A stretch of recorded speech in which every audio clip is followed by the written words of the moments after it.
On this week's episode of 90 Degrees, betting props in extreme weather conditions, when should you middle in the prop market, and thinking of alternative attack angles off of injury news. That and more on today's episode of 90 Degrees.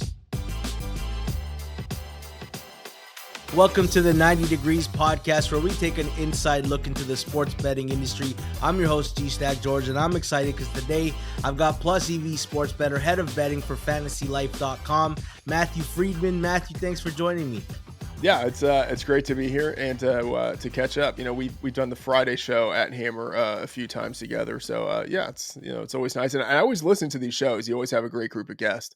Thank you. I appreciate that. Matt, you asked me before off air where I'm from. I said Toronto.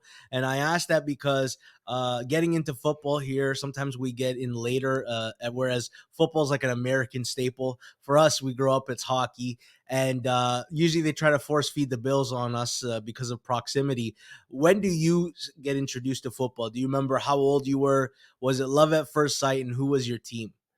So I grew up in Texas, the Dallas-Fort Worth area, and so, you know, like, football is just a thing there. So I can't, like, really remember, like, the first time of being introduced to football because I feel like it was always there, but I was obviously the Cowboys, and I do remember the first game I went to, and that was a Thanksgiving Day game. And in my memory of it, I was super young, but like I've gone back to like try to find the exact game it was. And I guess like I was like 6 or 7, which like in my head, I'm like 3 years old, but it was Thanksgiving Day. The Cowboys are bad. I believe this is like the 1989 or 1990 season, but they are hosting on Thanksgiving, Washington, and they beat Washington. And like I remember there being this one play near the end of the game, and like looking back at it now, it had to be Emmitt Smith. But I remember, kind of just cold, shivering, huddled under this blanket. And then all of a sudden, like everyone in the stadium stands up and starts like just shouting. And I stand up and I can see this guy just running, and it's like it's a 50-yard touchdown by Emmitt Smith. And like that moment is like burned in my brain of thinking about how like you can basically go like within a split second from just like I'm cold and I want to go home to like instant pandemonium, and me thinking like this is the coolest thing ever, where everyone like at once is like incredibly excited. So yeah, I mean I've been a Cowboys fan my entire life. I don't I don't have the angst that I used to, and I think that's probably part of sports betting and being in the industry. You just kind of you get used to it. The highs aren't as high, the lows aren't as low. But yeah, very much still a Cowboys fan.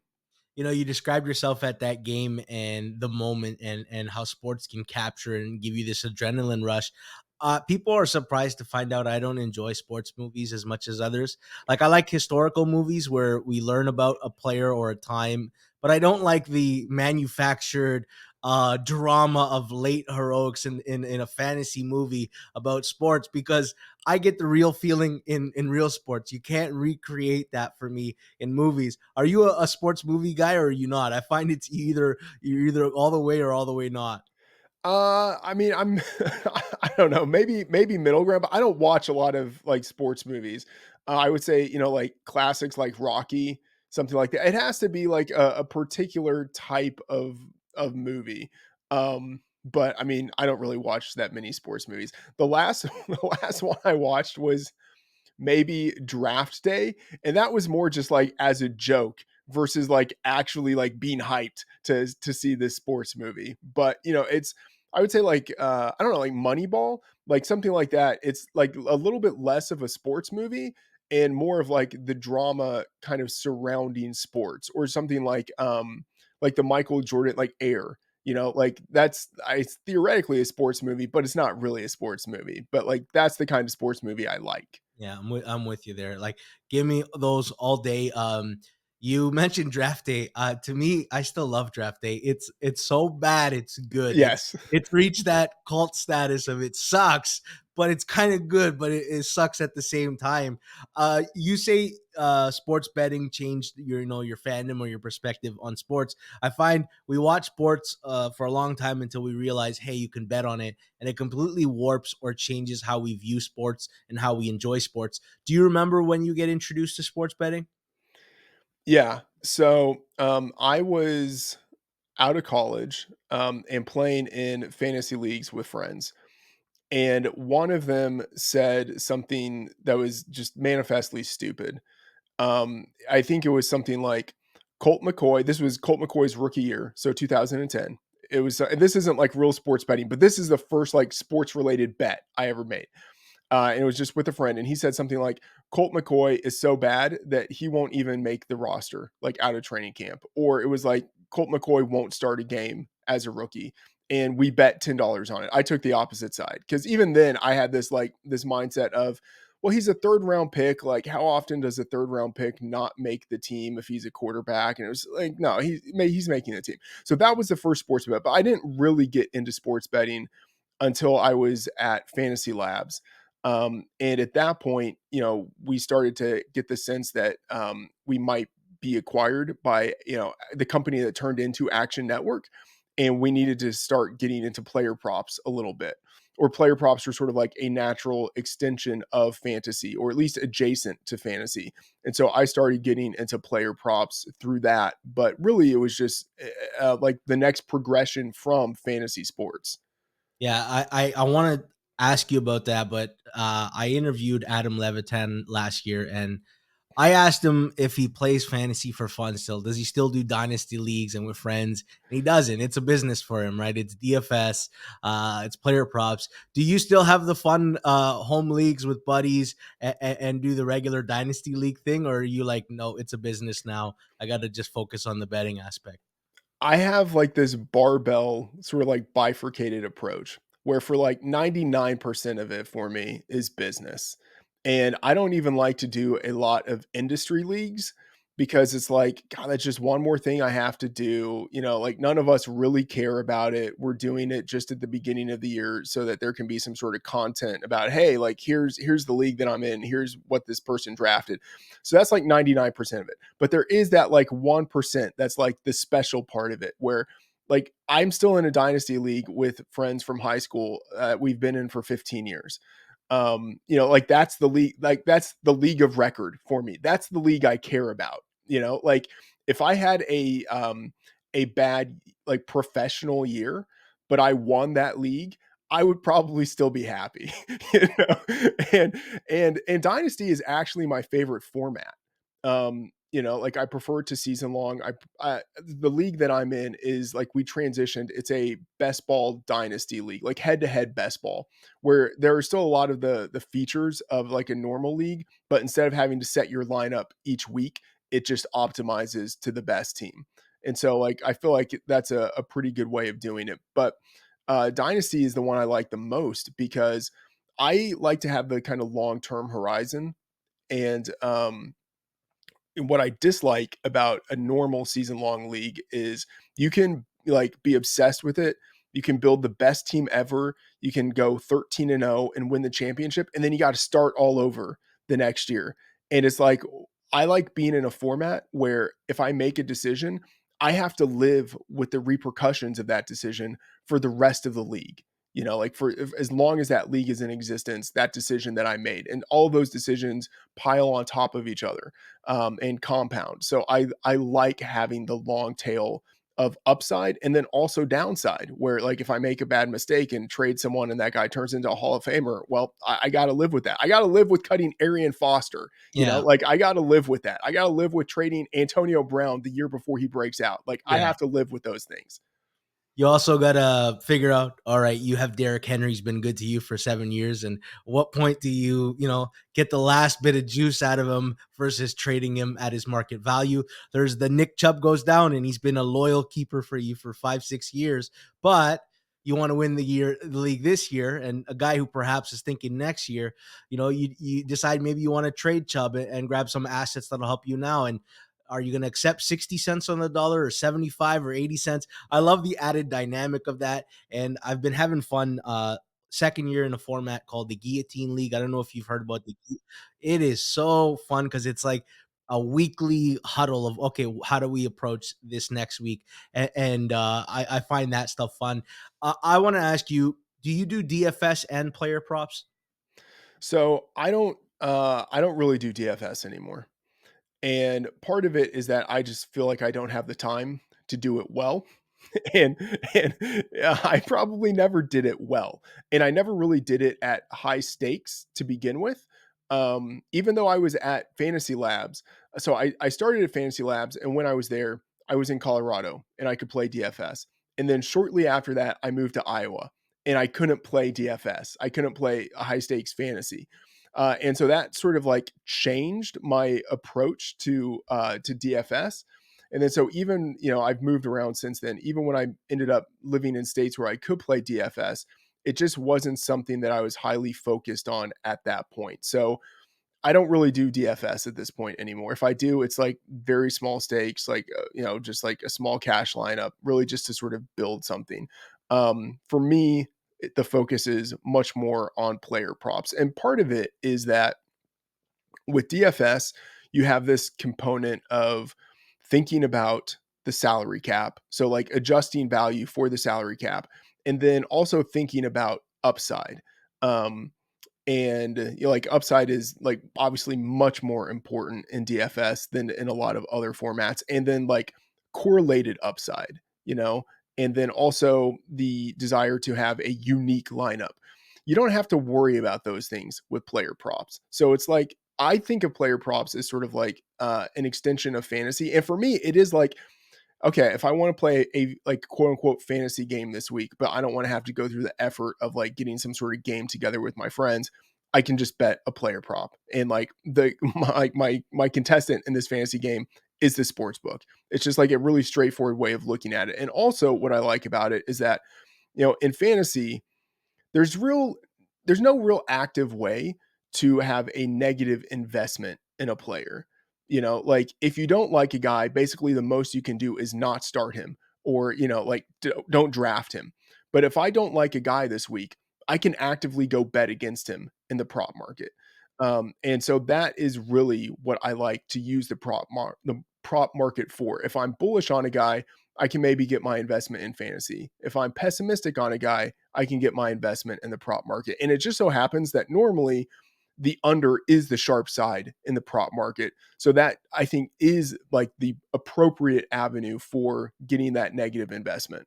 Hey, I want to talk to you about Pinnacle. Pinnacle is the world's sharpest sports book and available to bettors in Ontario. Find out what the professionals have known for 25 years. Everyday competitive odds, your trusted sports book.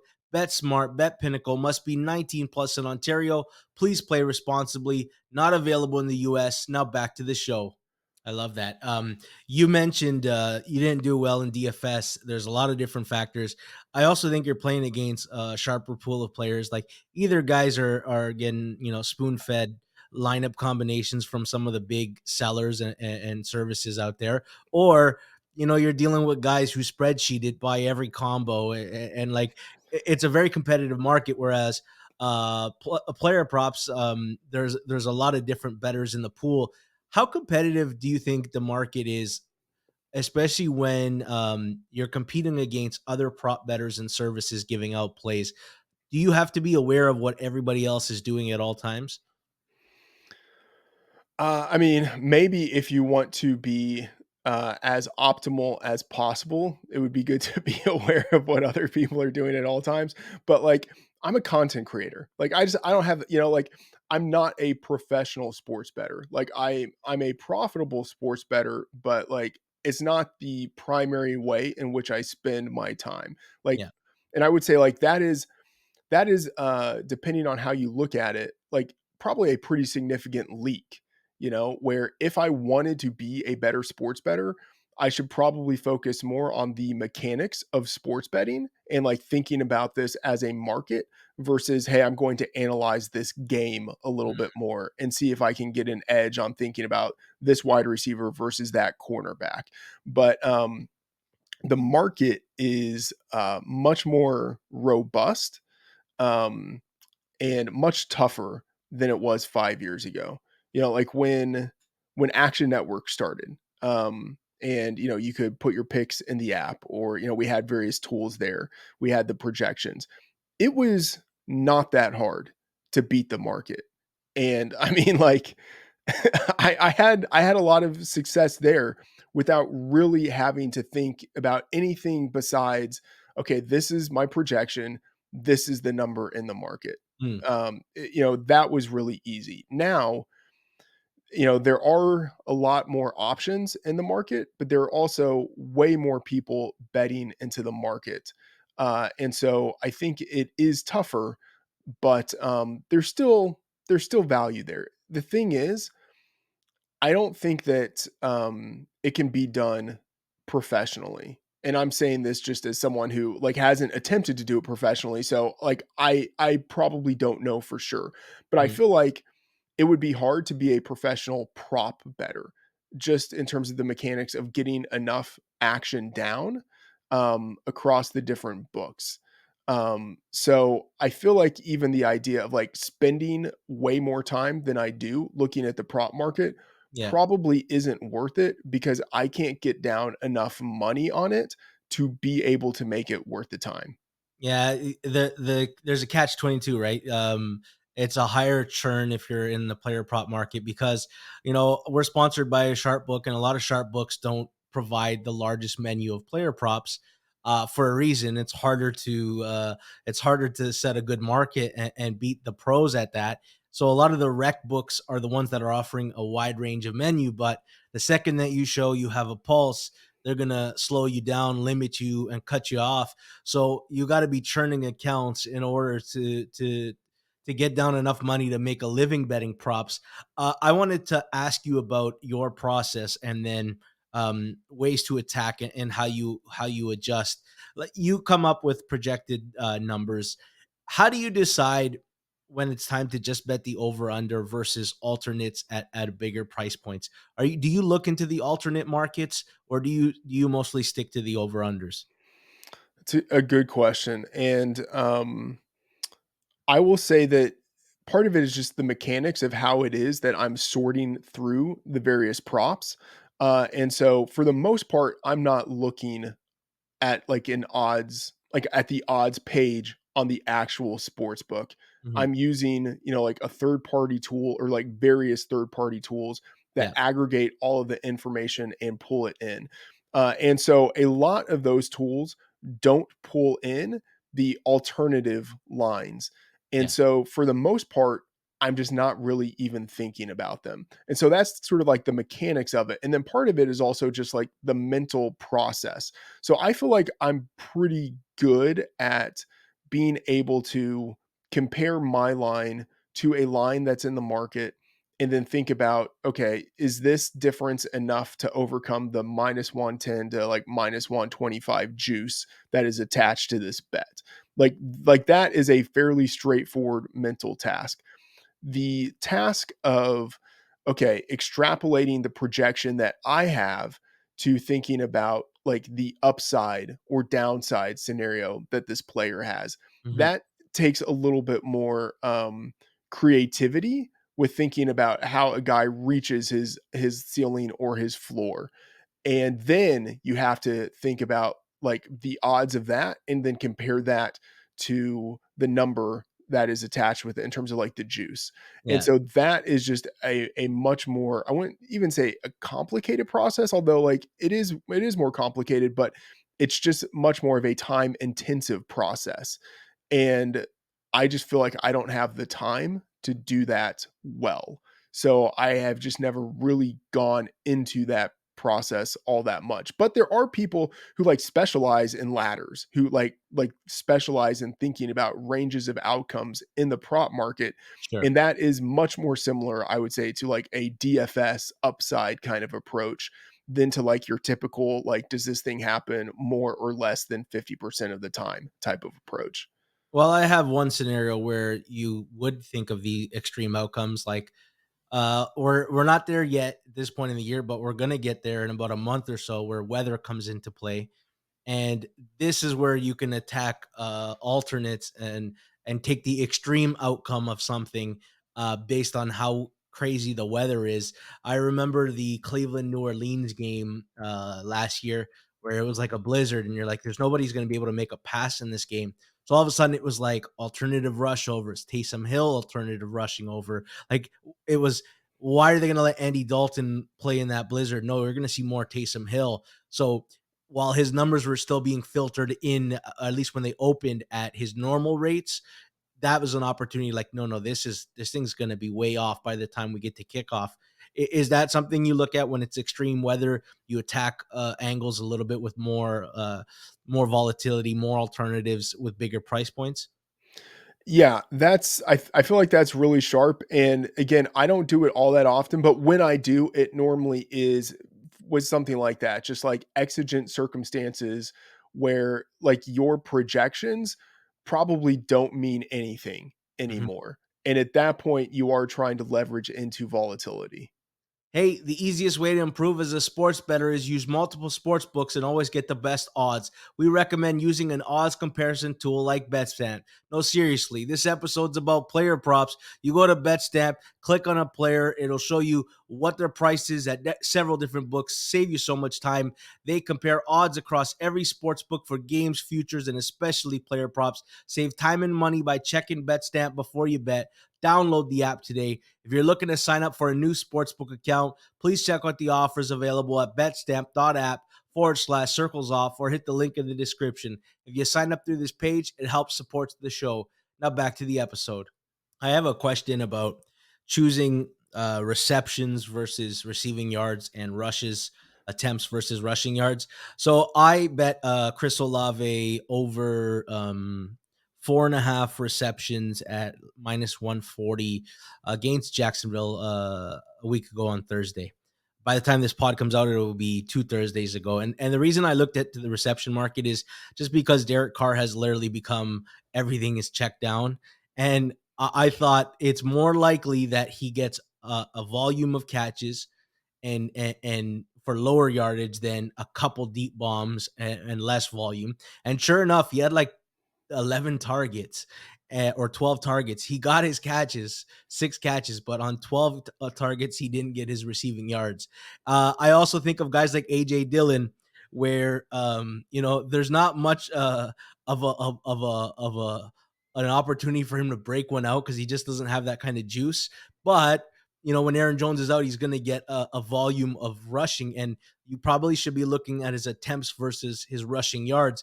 Is that something you do? And then maybe the opposite of that is if it's an explosive guy like for Denver, Jaleel McLaughlin, he may not get the rushing attempts, but he's capable of breaking one off for 30 yards.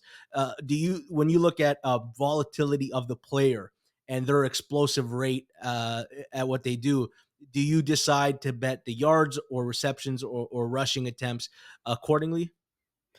I love this question. So I would say, like, sort of blanket statement. It's case by case, but I can dig into it a little bit more. So the thing that is easiest to project is the opportunities that a guy gets. So the Yeah. targets and the carries, the pass attempts. And so in general, I would say the closer you can get to that, the more, I don't know, I would say like the more confidence you can have. And so that would be carries, that would be receptions, right? But as you mentioned, like there are certain players, and I would say like the players who tend to have more volatility in how it is that they get their projection or their production, but who also have like within that volatility, like a fairly high floor built in. So someone like AJ Brown, Hmm. like what, like he's an explosive guy if you just kind of look at like his yards per target, right? So whether he has like 6 targets in a game or whether he has 12 targets in a game, you know that somehow there's a pretty good chance he's going to have more than 80 yards, right? Hmm. And it's just a question in terms of like how many targets he needs to get up to that point. But like, one way or another, like he's going to get his yardage. So I would say for someone like that, the yardage is actually stickier than the reception total. Hmm. But it does kind of matter case by case. And generally, I would say I want to try to get closer to the thing that we have a better chance of being able to project, and that is usage versus actual production. Yeah. I don't do projections for player props. It's not a large part of my portfolio. It actually represents like a percentage of what I do. But I lost DFS a couple years ago. We legalized in Ontario, and they made DFS illegal for us. So there is no more participating in that. And what I do is when I'm looking at a game for other purposes, I start to think of a game script, and then I think of vulnerabilities from each team, and I stumble into a couple player props a week because of that, where there's an opportunity. So it's not like I'm making I'm not making a number. I'm not modeling out a projection and then looking at all the stuff and attacking it. It's kind of like I fall into the prop based on where I see a vulnerability, and then I look at, what was his number before. Okay, it's not being accounted that this is a little bit of a better circumstance for him. Um, Betting weekly specials. Everybody loves the most rushing yards Sunday, the most passing yards Sunday, because the prices are big. Uh, but these markets have a high hold percentage. Do you dabble in any of these markets, or do you stay away? Well, so first, I want to kind of dovetail off of something you just said there in terms of how it is that you approach player props. Mhm. And so I have kind of this I don't know, two pronged or just really like bifurcated approach of like how I'm looking at games. And so for the most part, like a lot of my process is filtered through the fantasy lens where it's thinking about like player matchups and stuff like that. And that's just, for looking for fantasy and then for prop betting. But then I also have like when I am betting sides and totals, I have more of a top down approach to where I have like my numbers, I have sort of like the model that filters through different situations like travel components, stuff like that.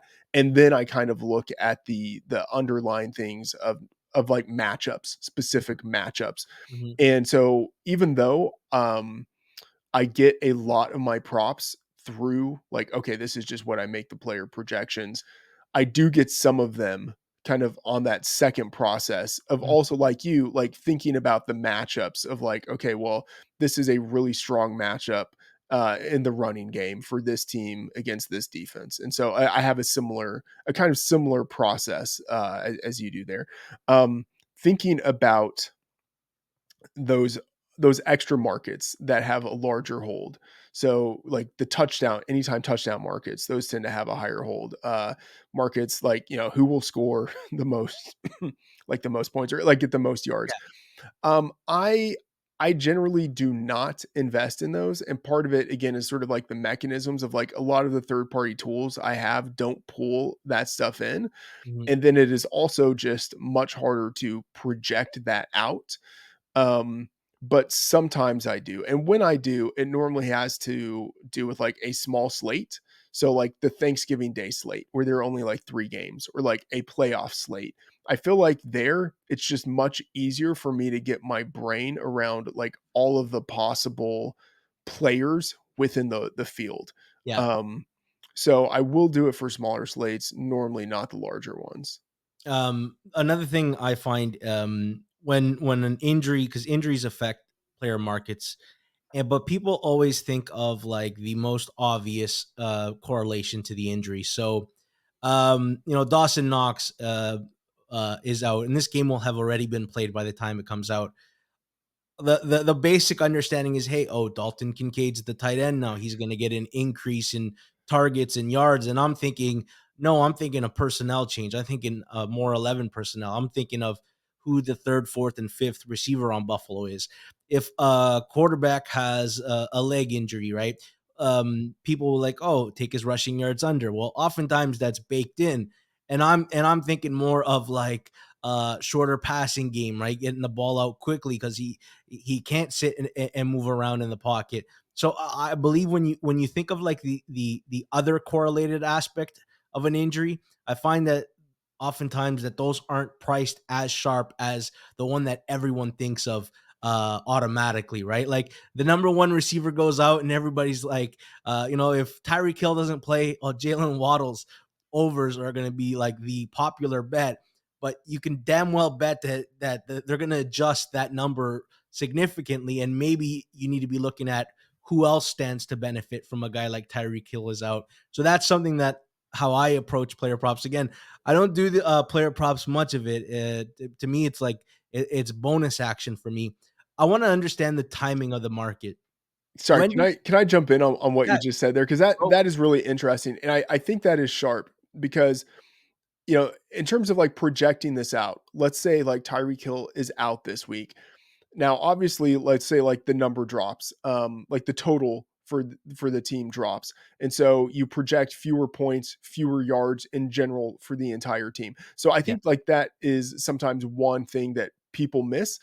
Like, if a player is out, they assume that, like, 100% of his production is still in the pie, but, yeah, like, no, some of that production just vanishes into thin air. So, like, that's part of it, and then whatever production is left over, um, I think that people are inclined to distribute that proportion, way more to the top guys, yeah, whereas it tends to be a little more evenly distributed. So, like, Jalen Waddle, obviously, you expect him to get the largest bump, but as you say, the sports books are going to adjust for that.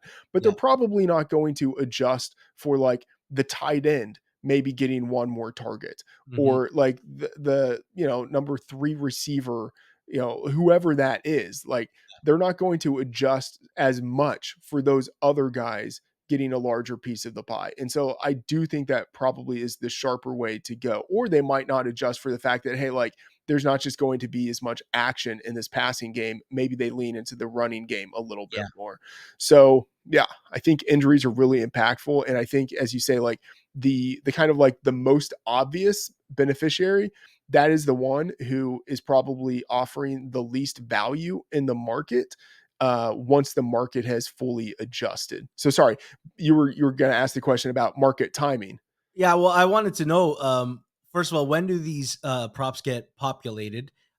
For someone like myself who's not watching it all the time, and then I think my second question is, like with spreads and sides and totals, there's timing aspects, and you understand what times to hit the market and what time groups put money in. Like, is there a tried and true method of timing the market? Is it like overs? If you like overs, bet them early. If you like unders, bet them at close. Is it as simple as that, or is it more complex?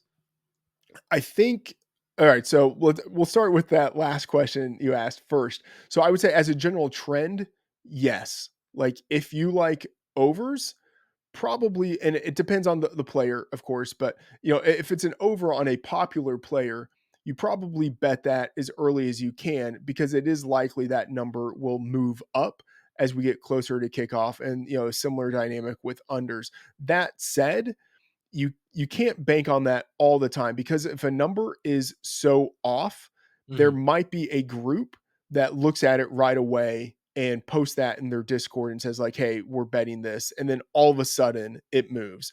So I would say, if you see something that just feels very off, or, like, based on your projection, it's off, maybe just bet it right away. And I will say, like, I think that there has been a shift in the past half decade, and I've noticed it in terms of, like, how I bet and the effectiveness with which I've been betting.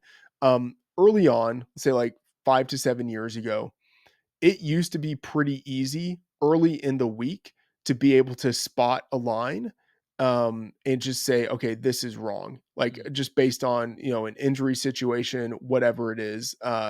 So I felt like back then it was a little bit easier just to jump on some of those early lines. And in theory, it probably is beneficial to jump on lines early.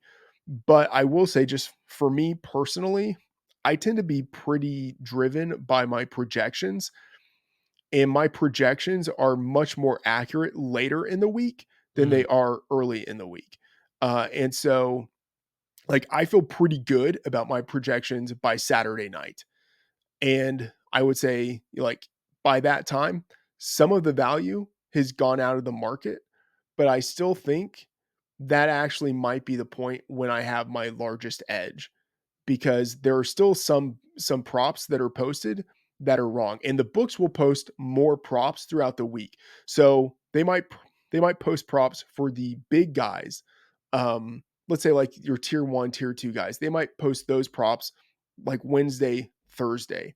And then Friday, Saturday, they will post props for some of the lesser guys, and they will post props for everybody in different markets. Mm. So I still think that later in the week, when you have more reliable projections, when you have full practice reports to go on, there's probably still enough in the market to where, at least for me, I have just in analyzing my process, I've realized there's much more value for me in betting later when I feel really confident in my projections than betting early when I maybe get closing line value.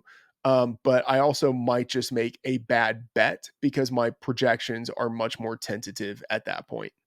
Yeah, in some situations, waiting for more information until you, until you arrive to a more conclusive projection is often, and this happens with sides as well, especially whenever we're speculating on an injury game.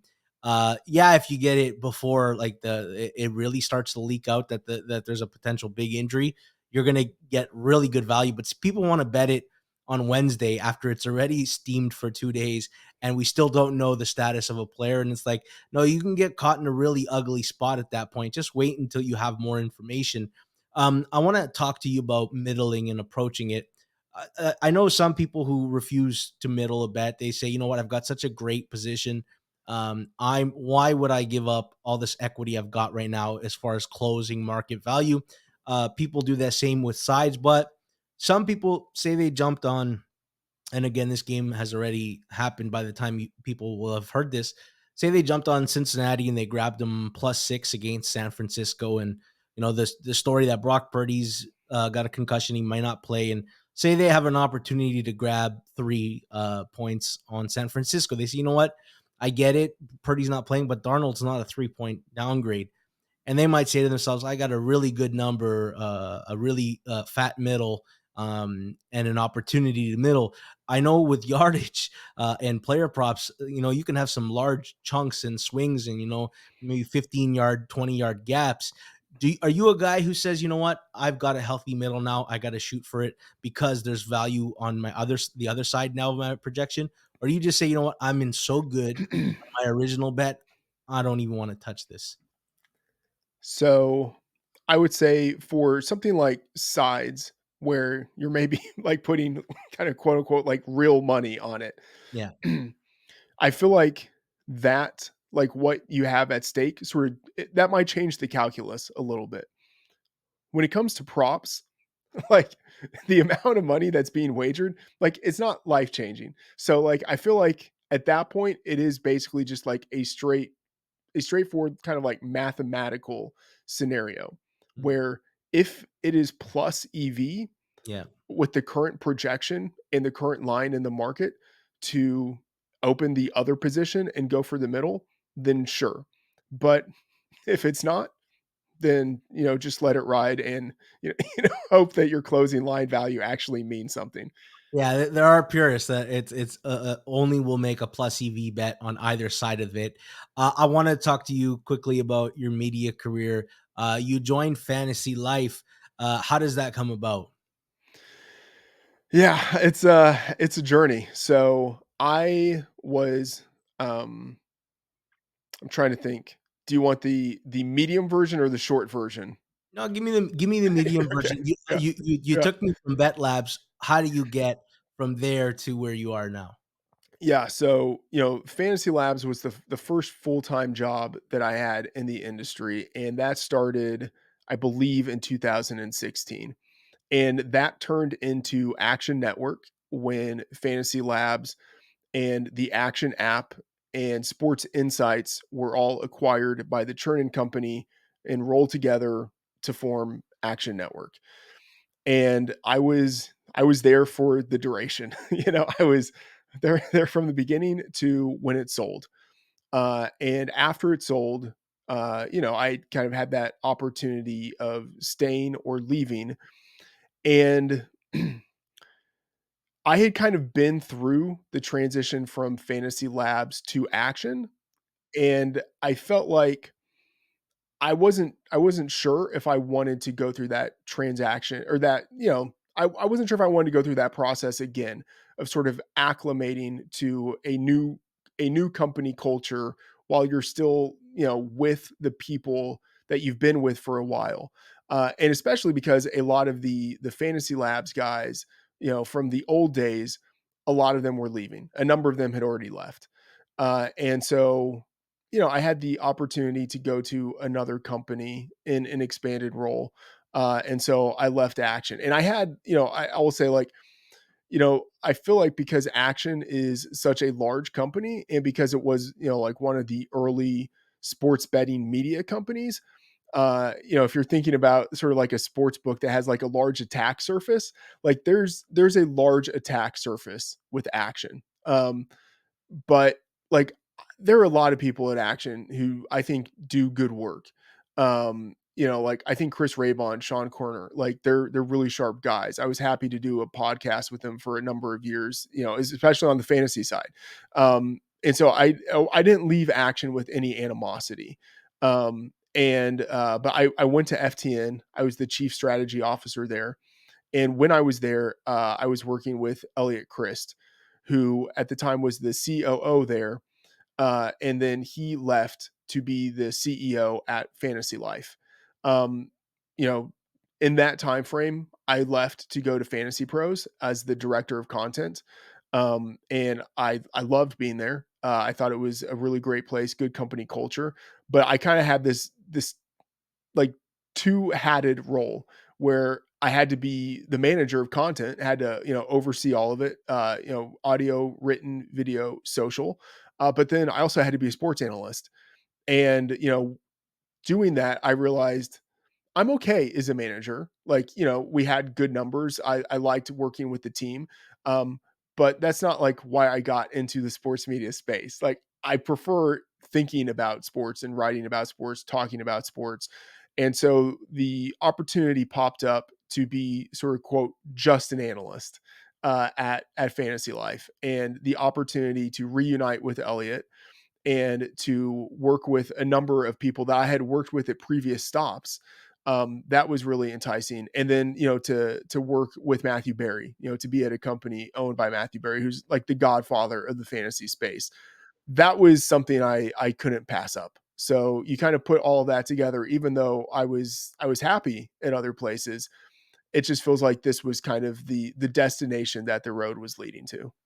And that's the best thing, right? You make the decision that best fits with what you believe in your heart is the right decision. Uh, do you get to interact with Matthew Berry? Like you took my last question. What's it like working with him? He played such a big role in the development of fantasy and making it mainstream and content, when before it was just maybe friends getting together and tracking box score stats on their own. Do you get interactions with them? Have you gotten an opportunity to learn from him? Yeah, I mean, we've had some interactions. The interview process. Had sustained conversations with Barry, and we had a company retreat in Canton in the preseason, which was cool. So got to meet up there with him and talk with him. During during the year or during the sports season rather, minimal contact. Yeah, But I feel like that's just how it is. Like during the football season, I talk with almost nobody unless it's on a podcast. You know what yeah, I mean? It's basically like head down. The good thing is that if I wanted to have a conversation with Barry, I know he would make the time. got And it. so it's just, he's a busy guy. We're all busy. It's just a matter of, when you have the important conversation or the need to have the important conversation, knowing that you can have that conversation. Well, I want to thank you for taking the time to have this conversation with me. It's been a pleasure. I've learned a ton, and I really enjoyed my time. Absolutely. It's great talking with you, and a big fan of what you guys are doing at the Hammer. And I had a conversation with Rob last week on a show at Fantasy Life. And we talked about, in the content space, there's sort of this split. where you have content creators who aren't really sports bettors or who aren't good sports bettors, and Mhm. then you have sports bettors who aren't really content creators. And I feel like at the Hammer, you guys are doing a really good job of striking the balance where there are professional, profitable sports bettors who are creating good content that people should listen to. Thank you. We appreciate that, and I appreciate your time, Matthew. Take care. That's it for me. Another edition of 90 Degrees is in the books. I want to thank my guest, Matthew Freedman, plus EV Sports Better, FantasyLife.com, the sponsors of this podcast, Pinnacle and BetStamp, and my producer, Jason Cooper. Thanks for listening. Do me a favor before we go, like the content, subscribe, share, and comment. We'll be back next week with another guest on the 90 Degrees podcast, where we give an inside look into the sports betting industry. That's it for me. Hope you enjoyed. Until next time.